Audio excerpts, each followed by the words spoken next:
Assalamualaikum warahmatullahi wabarakatuh. Kepada yang terhormat Bapak Arifin SEMM, pada kesempatan kali ini izinkan saya Dini Muktisari dan juga rekan saya Nurman Safarigi untuk mempresentasikan konflik etika dalam praktik bisnis PT Asuransi Jiwa Bumi Putra.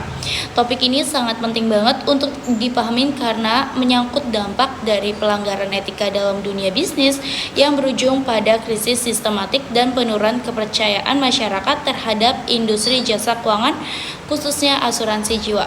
Selanjutnya kita akan bahas pembahasannya.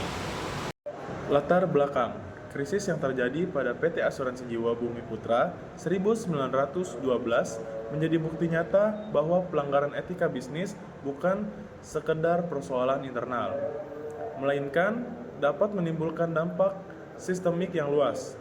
Ketidakterbukaan, lemahnya tanggung jawab manajerial, serta buruknya tata kelola perusahaan menyebabkan kegagalan dalam menemukan hak-hak nasabah. Terutama dalam pembayaran klaim, ribuan nasabah mengalami kerugian finansial dan tekanan psikologis, serta kehilangan kepercayaan yang telah dibangun puluhan tahun. Akibatnya, bukan hanya citra Bumi Putra yang runtuh, tetapi juga kepercayaan masyarakat terhadap industri asuransi secara keseluruhan ikut terguncang. Kronologi permasalahan. Permasalahan ini telah berlangsung lama dan mencakup beberapa fase pada periode tahun 2010 sampai 2019. Gagal bayar klaim. Perusahaan mulai gagal memenuhi risk based capital atau RBC, melakukan pelanggaran batas investasi dan tidak transparan terhadap kondisi keuangan. Ini menunjukkan ketidakpatuhan terhadap prinsip kehati-hatian dan tanggung jawab profesional. Tahun 2020, sanksi resmi dari OJK. OJK menjatuhkan sanksi peringatan ketiga karena perusahaan tidak memenuhi solvabilitas minimum. Pada tahun 2021 sampai 2024, krisis hukum. Terjadi krisis hukum besar ditandai dengan banyaknya gugatan class action dari nasabah. Perusahaan menerapkan rencana penyehatan keuangan atau RPK, namun tanpa persetujuan penuh dari nasabah yang terdampak. Etika bisnis Putra tidak transparan dalam laporan keuangan, tidak ada tanggung jawab atas nasabah, prinsip kepercayaan kerugian, klaim diprioritaskan tidak adil, mengabaikan keberlanjutan, dan prinsip kepercayaan.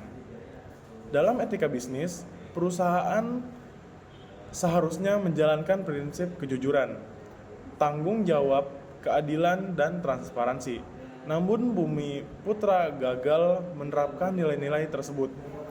Tidak adanya keterbukaan informasi, tidak bertanggung jawab terhadap kewajiban, pembayaran klaim, serta kebijakan yang tidak adil terhadap nasabah menunjukkan lemahnya integritas dan profesionalisme manajemen. Selanjutnya di sini ada nilai-nilai etika yang dilanggar oleh PT Bumi Putra nih. Di sini ada 4, yaitu ada kejujuran. Perusahaan PT Bumi Putra ini tidak menyampaikan informasi sebenarnya mengenai kondisi keuangannya, dan yang kedua di sini ada keadilan.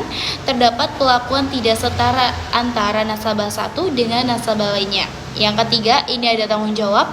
Tidak ada upaya yang serius yang dilakukan oleh PT Bumi Putra untuk menyelesaikan klaim nasabah secara adil. Terus ada juga transparansi, seperti informasi publik itu tidak terbuka. Selanjutnya di sini ada aspek hukum yang dilanggar. Secara hukum, perusahaan melanggar beberapa ketentuan penting seperti Undang-Undang Nomor 40 Tahun 2014 tentang perasuransian karena tidak menjaga solvabilitas dan tetap menerima premi dari masyarakat. Terus ada juga Undang-Undang Nomor 8 Tahun 1999 tentang perlindungan konsumen karena tidak memenuhi hak-hak nasabah yang dirugikan. Ada juga yang terakhir, ini ada KUHP pasal 372 dan 378. Apabila terbukti ada penggelapan atau penipuan dalam pengelolaan dana nasabah, maka perbuatan tersebut berpotensi menjadi tindak pidana. Jadi kesimpulannya adalah krisis PT Asuransi Jiwa Bumi Putra merupakan hasil dari konflik etika dan lemahnya tata kelola perusahaan yang berlangsung lama. Pelanggaran hukum seperti Undang-Undang Perasuransian dan Perlindungan Konsumen serta indikasi tindak pidana penggelapan mencerminkan kegagalan dalam menjaga integritas dari sisi etika bisnis, prinsip kejujuran, tanggung jawab, transparansi, dan keadilan telah diabaikan. Dampaknya itu meluas ke nasabah, karyawan, mitra usaha, dan menurunnya kepercayaan masyarakat terhadap industri asuransi secara keseluruhan. Kasus ini menunjukkan bahwa keberhasilan perusahaan bergantung pada komitmen terhadap etika dan akuntabilitas, bukan hanya kekuatan modal. Oke, cukup sekian dan terima kasih presentasi kali ini.